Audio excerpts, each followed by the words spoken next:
皆さんこんにちは、ひよりです。日本語ひよりでは日常の意味のあることないことを親しみやすい日本語で話します。文字起こしのテキストは概要欄からチェックしてください。はい、皆さん今日もお元気でしょうか？私は元気です。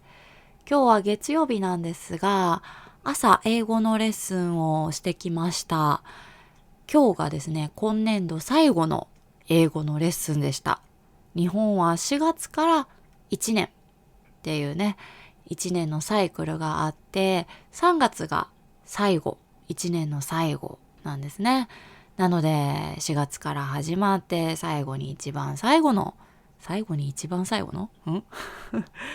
い、3月に一番最後のレッスンをして、はい、みんなまた4月に会おうねっていう子がいたり、3月でまたね、さようならっていう子がいたりっていうね、前もお話ししましたが、お別れの季節でもありますね。はい、じゃあ今日はですね、ヨガを通して学んだ考え方について皆さんにシェアしたいと思います。はい、その考え方の名前、教えが三等者という教えです。はい、私もまだまだヨガを始めたばかりで、詳しいことはまだまだ学んでる途中なんですけどね、ヨガって日常生活でこんなことしない方がいいよね、こういうことした方がいいよね、みんなこういうことをやっていけば心地よい生活送ることができますよっていう考えがあるんですって。で、それをちょっとヨガクラスに行った時に学んだので、これは私も日常的に取り入れたい考え方だったので、皆さんにもシェアしたいと思います。はい、さっき言った三等者。日本語に訳すと、樽を知るという日本語もあるんですけど、これと同じ意味ですね。今、すでに足りている、十分であるっていうことを知るっていう意味ですね。はい。なので、今、自分がここにいること、そして今、自分が持っているもの、今、自分が与えられているもの、そのことに目を向けて、そしてそれ自体が十分であるっていうことを、気づくっていうことが日常生活では大事ですよという考えですね。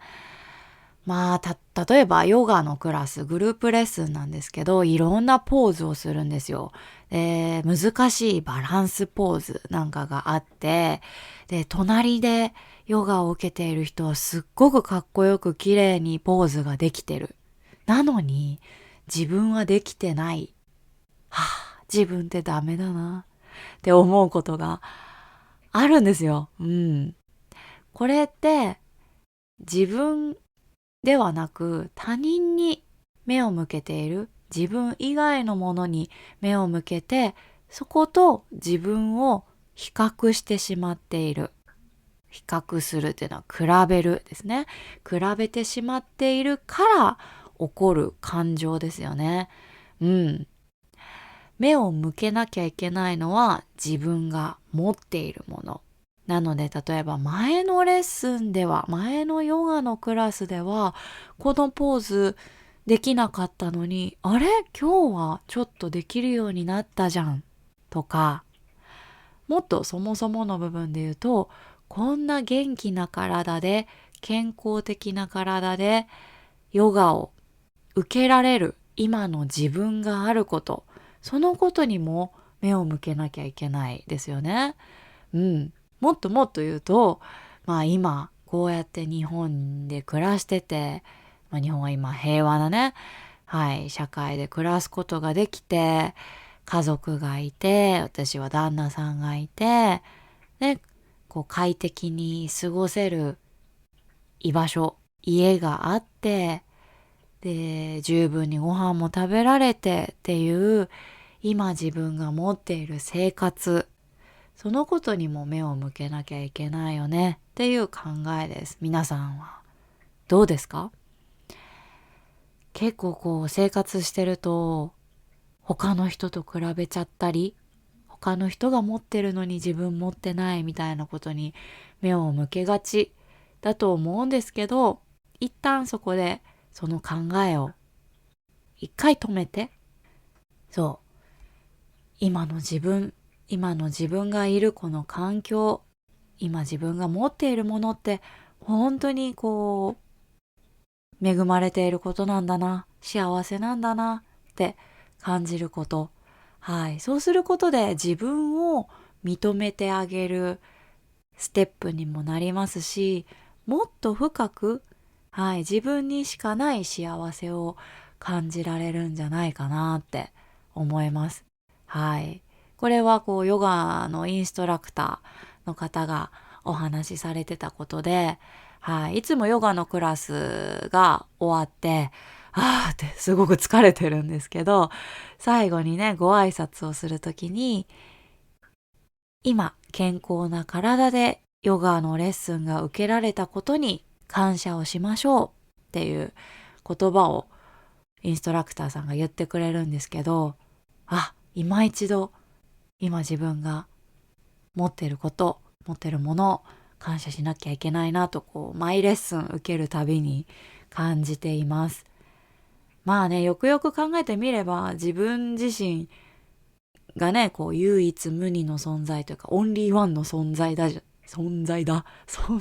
じゃないですか。そのオンリーワンの自分と、他の人だってオンリーワンですよね。全く同じ人って世の中にはいないわけですよ。そう。そのこう、全く同じじゃない人たちと自分を比べてもまあ仕方がないんですよね。しょうがないんですよね。はい。比べたって幸せにはなれないんだなって最近ちょっとしみじみと感じております。はい。ヨガってこうエクササイズ、なんかこうダイエットとか体を鍛えるためとか柔軟性をね高めるためっていうようなイメージが最初は私はあったんですけど、